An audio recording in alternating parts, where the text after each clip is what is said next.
के लिए research and development में नई अपॉर्चुनिटीज बने, उनके आइडियाज को प्रोडक्ट स्टेज तक ले जाने की एक फैसिलिटी बने, और बहुत सारी अपॉर्चुनिटीज बहुत सारे थॉट्स जो यूथ के माइंड में होते हैं उसको चैनलाइज करने के लिए research development and innovation scheme 1 lakh crore rupees का ये प्रोग्राम है। प्रधानमंत्री जी का जय अनुसंधान का आपने सुना है, वो फोकस इस स्कीम में रिफ्लेक्ट होता है। तीसरा, नेशनल स्पोर्ट्स पॉलिसी। आप सबने देखा है इन 10 वर्षों में स्पोर्ट्स में कितनी बड़ी एक उपलब्धि हासिल हुई है। उस सबको 10 साल के एक्सपीरियंस को यूज करके एक अच्छी कॉम्प्रिहेंसिव स्पोर्ट्स पॉलिसी। और चौथा प्रोजेक्ट है इंफ्रास्ट्रक्चर का, परमाकुड़ी से Ramanathapuram national highway 1853 crore rupees का 4 लेनिंग। इन चारों के बारे में आपको अब मैं एक एक करके डिटेल्स में बताऊंगा।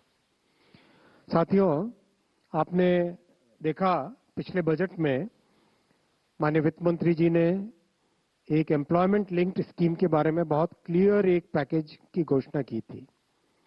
उसके बाद में इस पे काफी अच्छा काम हुआ और डिटेल में जितना इंडस्ट्री के साथ चर्चा करके, सबके साथ कंसल्टेशन करके एक बहुत ही अच्छी स्कीम बनी है, कॉम्प्रिहेंसिव स्कीम बनी है। यह है एम्प्लॉयमेंट लिंक्ड इंसेंटिव स्कीम। इसका फोकस मैन्युफैक्चरिंग सेक्टर पे रहेगा। ELI will be focused on the manufacturing sector. इसके दो पार्ट्स हैं। पार्ट 1 है फर्स्ट टाइमर्स के लिए, पार्ट 2 है जो कि सस्टेन्ड एम्प्लॉयमेंट के लिए सपोर्ट करे। दोनों पे मैं डिटेल में आता हूं। पार्ट 1 जो सपोर्ट टू फर्स्ट टाइमर्स, हम सब जानते हैं कि फर्स्ट टाइमर्स को बहुत सारी डिफिकल्टीज फेस होती है जब वो जॉब सर्च में जाते हैं। एक्सपीरियंस वाले को हमेशा एक प्रायोरिटी मिलती है, कॉस्ट भी लगती है एक जॉब सर्च में।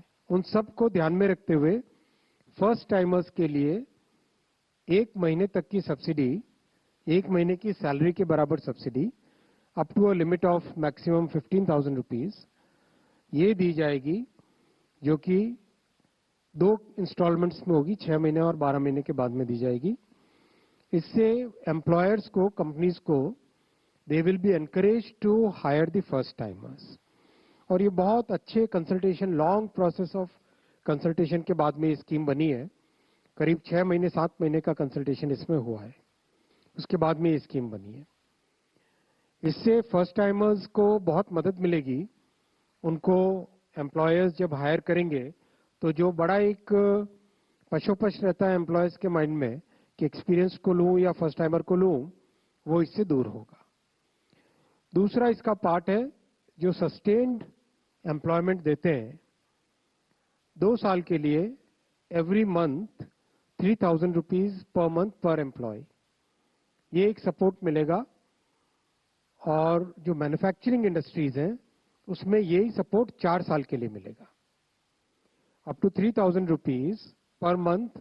ये अप टू है, इसके 3 अलग अलग स्लैब्स हैं जो कि जब लेबर एंड एम्प्लॉयमेंट मिनिस्ट्री से डिटेल आएगा तो आपको वो स्लैब्स भी मिल जाएंगे। Up to 3,000 rupees per month पर एम्प्लॉय 2 साल के लिए, और हर 6 महीने के बाद में पेमेंट मिलेगा। सो दैट मीन्स एक सस्टेन एम्प्लॉयमेंट रहेगा। कई इसके फायदे होंगे। लगातार एम्प्लॉयमेंट में रहने से स्किल का लेवल बढ़ता है, माइंड में एक सर्टेनिटी आती है, ओवरऑल ग्रोथ, जो कंपनी की ग्रोथ हो, एम्प्लॉय की ग्रोथ हो, दोनों एक सस्टेन्ड वे में चल पाते हैं। ये जो एम्प्लॉयर्स अपने बेस लाइन एक तय करेंगे, उस बेस लाइन से ऊपर एम्प्लॉयमेंट दे, उनको ये एलिजिबिलिटी रहेगी। जो 50 से कम वाले एस्टेब्लिशमेंट है वो 2 और एडिशनल एम्प्लॉय लगाएं तो उनको ये मिलेगी, ये सपोर्ट मिलेगा। और बाकी जो 50 से ज्यादा वाले एस्टेब्लिशमेंट है उसमें 5 एडिशनल एम्प्लॉयमेंट देने पे ये सपोर्ट मिलेगा। एकदम क्लियर है ना इसमें यहां तक। सेकेंड स्कीम में आता हूं मैं, सॉरी, हाँ, मैन्युफैक्चरिंग मैंने बताया, मैन्युफैक्चरिंग में 4 साल रहेगा। सेकेंड स्कीम में आता हूं, research development and innovation scheme. हम सब ने देखा कि R&D में जो देश ज़्यादा इन्वेस्टमेंट करते हैं उनकी लॉन्ग टर्म प्रोडक्टिविटी ग्रोथ और टेक्नोलॉजी डेवलप करना और एक इंडस्ट्री में, समाज में, स्ट्रैटेजिक सेक्टर्स में सब जगह एक बड़ा बेनिफिट रहता है। अनुसंधान नेशनल रिसर्च फाउंडेशन ANRF कुछ समय पहले कैबिनेट में माननीय प्रधानमंत्री जी ने अप्रूव की थी। ANRF ने देश दुनिया में लंबे कंसल्टेशन किए, कई ऐसे देशों के प्रोग्राम्स भी स्टडी किए, जैसे इजराइल का प्रोग्राम है, जैसे US का प्रोग्राम है, जहाँ पे सिंगापुर का प्रोग्राम है, जर्मनी का प्रोग्राम है, जिसमें रिसर्च से प्रोडक्ट तक ले जाने का एक बहुत अच्छा रोड मैप बना हुआ है। रिसर्च से प्रोडक्ट तक ले जाने का एक अच्छा रोड मैप बना हुआ है। उस रोड मैप, उस लर्निंग और उस कंसल्टेशन के बेसिस पे ये प्रोग्राम बनाया गया है, जिससे कि प्राइवेट सेक्टर जो आज की इकोनॉमी और भविष्य की इकोनॉमी में इम्पोर्टेंट सेक्टर्स हैं, उन सब डोमेन्स में रिसर्च करने के लिए और रिसर्च के बाद में उसको प्रोडक्ट लेवल तक ले जाने के लिए सपोर्ट इसमें दिया जाएगा। ये हमारे सनराइज और स्ट्रैटेजिक सेक्टर्स डिफाइन किए गए, energy security, energy transition, climate action, deep tech जिसमें robotics, space, quantum computing, AI और उसकी बहुत सारी एप्लीकेशंस, स्पेशली एग्रीकल्चर, हेल्थ और एजुकेशन में, biotech, bio manufacturing, synthetic bio, pharma, medical devices, फिर डिजिटल एग्रीकल्चर, डिजिटल इकोनॉमी के और भी बहुत सारे एस्पेक्ट्स, और जो स्ट्रैटेजिक रीजंस और इकोनॉमिक सिक्योरिटी के लिए, आत्मनिर्भर बनने के लिए जो टेक्नोलॉजीज चाहिए, वो सारे सेक्टर्स को इसमें इंक्लूड किया गया है।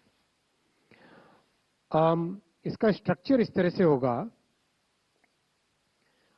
गवर्नमेंट ऑफ इंडिया ने ANRF को फंड्स दिए, 1 लाख करोड़ रुपीस के फंड्स दिए।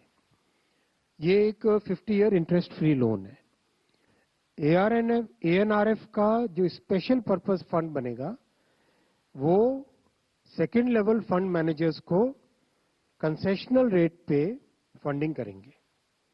सेकेंड लेवल फंड मैनेजर्स में बहुत सारे हमारे जो अभी एग्जिस्टिंग फंड मैनेजर्स हैं और इसके अलावा भी नए फंड मैनेजर्स जो डेवलप करेंगे, उन सबके पास ये फंड जाएगा। वो लोग नीचे प्रोजेक्ट को असेस करके, अप्रेज करके, उसकी वेटिंग करके, प्रोजेक्ट बाय प्रोजेक्ट सिलेक्शन करके आगे फंडिंग करेंगे। ये जो फंडिंग होगी वो सपोर्ट इक्विटी और डेट दोनों तरह का होगा। जैसे VC फंडिंग होती है, वेंचर कैपिटल फंडिंग होती है, वैसे ही इसमें VC और डेट का कॉम्बिनेशन रहेगा। सारे सेक्टर्स जो स्पेसिफिकली डिफाइंड है, उन सेक्टर्स में ये फंडिंग जाएगी। बहुत अच्छा स्ट्रक्चर है ये, और ऐसा स्ट्रक्चर दुनिया में बहुत सारी जगह सक्सेसफुल हुआ है, और इंडस्ट्री के साथ डिटेल डिस्कशन होने के बाद में ये स्ट्रक्चर बना है। गवर्नेंस के लिए बहुत एक ट्रांसपेरेंट मैकेनिज्म बनाया जाएगा। एक तो ANRF की गवर्निंग बॉडी रहेगी, उसकी एग्जीक्यूटिव काउंसिल रहेगी, ये ब्रॉड पॉलिसी डिसीजंस के लिए।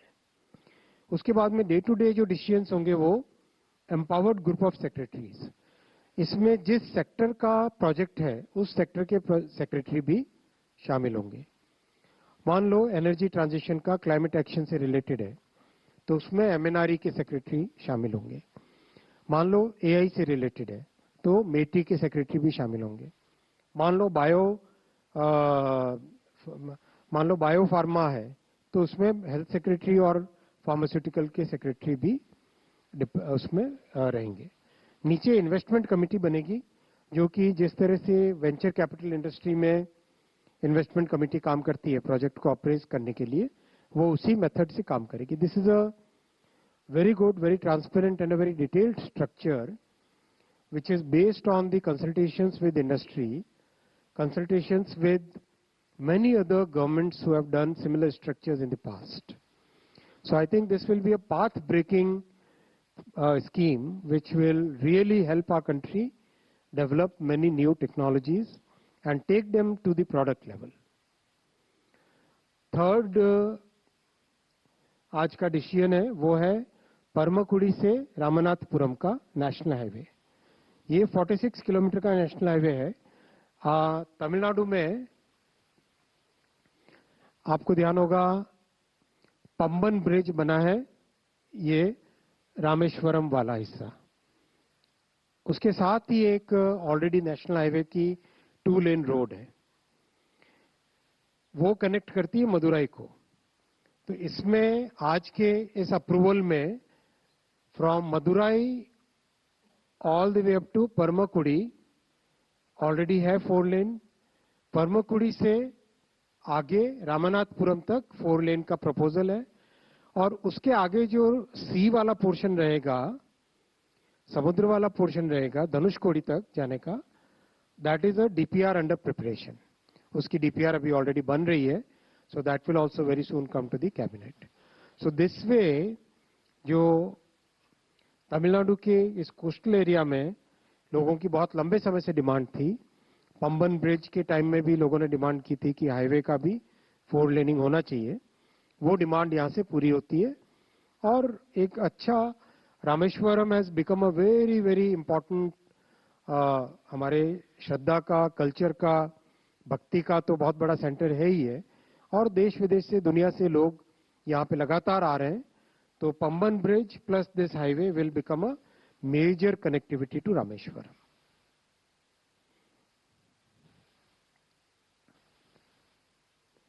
मैं आता हूं चौथे प्रोजेक्ट पे, चौथे डिसीजन पे। साथियों, खेलो भारत नीति ये बहुत बड़ा आज का एक फैसला है जो देश के लिए एक नया रास्ता बनाने वाला है।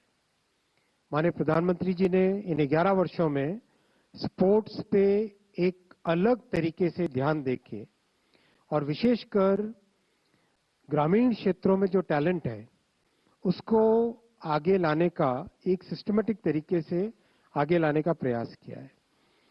उसी कड़ी में ये आज स्पोर्ट्स की पॉलिसी खेलो भारत नीति बनी है। देश में सबसे पहले 1984 में स्पोर्ट्स पॉलिसी बनी थी, फिर 2001 में बनी। 2001 का जो एक्सपीरियंस रहा पिछले 20 वर्षों का, और इन 10 वर्षों में जो सुधार हुए, उसके बेसिस पे 2025 में आज नई पॉलिसी बनी, अप्रूव हुई, जो कि स्पोर्ट्स के होलिस्टिक डेवलपमेंट के लिए काम में आएगी। हम सब जानते हैं कि हमारे सामने एक विकसित भारत का बड़ा एक गोल रखा हुआ है प्रधानमंत्री जी ने पूरे देश के सामने। इस विकसित भारत को इंक्लूसिव बनाना है, और इसके जितने भी आयाम हैं, चाहे एजुकेशन हो, चाहे स्पोर्ट्स हो, चाहे टेक्नोलॉजी हो, चाहे मैन्युफैक्चरिंग हो, चाहे स्टार्टअप इकोसिस्टम हो, एग्रीकल्चर हो, फार्मास्यूटिकल्स हो, हर क्षेत्र में नए इनिशिएटिव्स लिए जा रहे हैं। खेलो भारत नीति के मेजर ऑब्जेक्टिव रहेगा कैसे भारत 2047 तक टॉप 5 स्पोर्टिंग नेशंस में गिनती हो भारत की। ये इसका ओवरऑल एक बड़ा ऑब्जेक्टिव रहेगा। सेकंड रहेगा पीपल्स मूवमेंट बने, फिटनेस के साथ जुड़े, हमारे एजुकेशन पॉलिसी के साथ इसका अलाइनमेंट हो, इकोनॉमिक डेवलपमेंट के साथ जुड़े स्पोर्ट्स, सोशल डेवलपमेंट, समाज के सभी वर्गों का, इसमें सभी वर्गों को इससे लाभ मिले, इन सब को ध्यान में रखते हुए ये खेलो भारत नीति बनी है। इसका सबसे पहला कंटूर वो है कैसे हम देश को, देश के स्पोर्ट्स को, स्पोर्ट्स पर्सन्स को एक्सीलेंस में लाएं। और इसका बहुत अच्छा एक मेथोडिकल सिस्टम बनाया गया है। सबसे पहला इसका एलिमेंट है टैलेंट को आइडेंटिफाई करना, ग्रामीण क्षेत्रों में, रूरल एरियाज में, शहरों में, सब जगह टैलेंट को आइडेंटिफाई करना। सेकंड, टैलेंट को नर्चर करना, ट्रेनिंग के थ्रू, बेटर इंफ्रास्ट्रक्चर के थ्रू, फैसिलिटीज के थ्रू, कोचिंग के थ्रू, एक प्रॉपर वे में साइंटिफिक तरीके से टैलेंट को नर्चर करना। तीसरा, कंटिन्यूसली अपॉर्चुनिटीज देना, उसके लिए एक लीग कल्चर बनेगा, ब्लॉक से लेके नेशनल लेवल तक, इंटरनेशनल लेवल तक हर एक स्पोर्ट में लीग्स बनाई जाएंगी, जैसे ऑलरेडी कई स्पोर्ट्स में 13 स्पोर्ट्स में ऑलरेडी लीग्स है। लीग होने से लगातार खिलाड़ियों को कंपटीशन का हिस्सा बनने की अपॉर्चुनिटी मिलती है, पार्टिसिपेशन करने का मौका मिलता है। लगातार पार्टिसिपेशन करने से स्किल लेवल बढ़ता है, कॉम्पिटेंसी बढ़ती है और एक डेवलपमेंट ग्रोथ होती है। स्पोर्ट्स के पर्संस की एक रेपोजिटरी बनाई जाएगी और स्पोर्ट्स के इंफ्रास्ट्रक्चर की रेपोजिटरी बनेगी, कहां पे क्या जरूरत है। तो इस तरह से excellence right from talent identification से लेके नर्चरिंग तक, कोचिंग तक, इंफ्रास्ट्रक्चर लेने तक, स्पोर्ट्स साइकोलॉजी में ध्यान देकर एक प्रॉपर पूरा मेथोडिकल तरीके से एक्सीलेंस की तरफ पहुंचना, ये इसका पहला कंटूर है, पहला पिलर है। सेकंड पिलर है इकोनॉमिक डेवलपमेंट स्पोर्ट्स के माध्यम से। स्पोर्ट्स टूरिज्म अपने आप में एक बड़ी चीज होती है। जब भी वर्ल्ड कप होता है कितने लोग ट्रैवल करते हैं, आईपीएल का मैच होता है कितने लोग ट्रैवल करते हैं, फुटबॉल का, सॉकर का बड़ा मैच होता है कितने लोग ट्रैवल करते हैं। तो स्पोर्ट्स टूरिज्म हब भारत बने और जो स्पोर्ट्स के इक्विपमेंट जितने भी यूज होते हैं, इक्विपमेंट में बड़े इक्विपमेंट, कॉम्प्लेक्स इक्विपमेंट से लेके सिंपल जो स्पोर्ट्स के खेलने में उपयोग में आने वाले सामान है, उन सब की मैन्युफैक्चरिंग भारत में हो, आत्मनिर्भर भारत की फिलॉसफी के तहत। फिर इनोवेशन, कई नए तरह के एक्सपेरिमेंट्स होते हैं, इनोवेशन के लिए इंक्यूबेटर्स बने। चौथा, जो डाइवर्सिटी है हमारी भारत में, हर अलग अलग जगह अलग अलग तरह के फिजिकल और जियो फिजिकल पैरामीटर्स हैं। कहीं पे बीचीज है, कहीं पे पहाड़ है, कहीं पे डेजर्ट है, तो कहीं पे रिवर्स है। इन सब का उपयोग करके कैसे हम स्पोर्ट्स का डेवलपमेंट करें, वो भी इस नीति का हिस्सा रहेगा। तीसरा पिलर है इसका सोशल डेवलपमेंट। आप सब जानते हैं कि भारतीय जनता पार्टी मूल विचार है अंत्योदय का, सबको साथ लेके सबको आगे बढ़ाने का, और प्रधानमंत्री जी ने इसको सबका साथ सबका विकास के नाम से आगे लेके आए। तो इसमें इंक्लूसिव डेवलपमेंट हमारे लिए बहुत इंपॉर्टेंट रहेगा। जो इकोनॉमिकली वीकर सेक्शंस हैं, महिलाएं हैं, ट्राइबल है, इन सब के लिए स्पोर्ट्स की फैसिलिटीज डेवलप करनी। फिर इंडिजिनस स्पोर्ट्स, हमारे भारत के कई ऐसे पुराने प्राचीन समय से पॉपुलर स्पोर्ट्स हैं, उनको आगे लेके आना। फिर एक वायबल करियर बनाना स्पोर्ट्स को, और बहुत सारे वॉलंटियरिंग प्रोग्राम्स बनाना।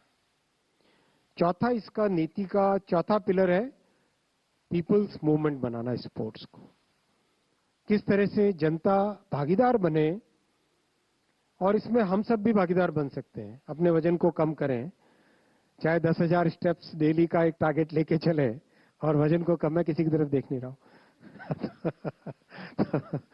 फिर फिटनेस की रैंकिंग हो, फिटनेस की इंडेक्सिंग हो, स्कूल्स में, वर्क प्लेसेस में, सब जगह स्पोर्ट्स की फैसिलिटीज मैक्सिमम लोगों को मिले, एक्सेसिबल हो। Fitness programmes, yoga challenge, family sports weekends, एक तरीके से जैसा कई सोसाइटीज में देखा हमने कि स्पोर्ट्स एक जिंदगी का हिस्सा है, वैसा ही भारत में बनाने का इसमें प्रयास रहेगा इस नीति के तहत। फिफ्थ एंड फाइनल पिलर है नेशनल एजुकेशन पॉलिसी के साथ अलाइनमेंट। आप सब जानते हैं कि नेशनल एजुकेशन पॉलिसी एक पाथ ब्रेकिंग पॉलिसी है, जिससे देश के युवाओं के लिए कई नए तरह के अपॉर्चुनिटीज बन रही है। और एक पुराना जो ढांचा था जिसमें 3-4 स्ट्रीम्स के अंदर बंद के रहना पड़ता था, उससे बाहर निकलने का मौका है। तो स्पोर्ट्स को भी एनईपी से अलाइन करके किस तरह से स्कूल के करिकुलम में एजुकेशन का हिस्सा बन जाए स्पोर्ट्स, वो व्यवस्था भी इसमें रहेगी। इस पूरे पॉलिसी को इम्प्लीमेंट करने के लिए एक अच्छा फ्रेमवर्क बनाया गया है, जिसमें स्पोर्ट्स के गवर्नेंस से रिलेटेड, टेक्नोलॉजी यूज करने का, और डेटा ड्रिवन मॉनिटरिंग और इम्प्लीमेंटेशन, और हर जगह पीपीपी, सीएसआर का स्पोर्ट्स में इंक्लूड करना, जिससे कि सभी का पार्टिसिपेशन हो सके। इस पूरे प्रोसेस में बहुत बड़ा कंसल्टेशन प्रोसेस लगा है और इसके आगे इम्प्लीमेंटेशन के दौरान भी कंसल्टेशन आगे होगा और सारे के सारे मिनिस्ट्रीज, डिपार्टमेंट्स, राज्य सरकार सबको कंसल्ट करके होल ऑफ द गवर्नमेंट के अप्रोच के साथ इसको इम्प्लीमेंट करेंगे। एक तरीके से इस पॉलिसी के इम्प्लीमेंटेशन से जो बड़ा गोल प्रधानमंत्री जी ने हम सबके सामने, देश के सामने रखा है, विकसित भारत बनने के समय Bharat among the top 5 sporting Nations में शामिल हो, भारत की गिनती वैसी हो, वो इस नीति से अचीव करेंगे। बहुत धन्यवाद साथियों। I will take questions now. So first row से शुरू करते हैं, लेफ्ट से सबसे पहले।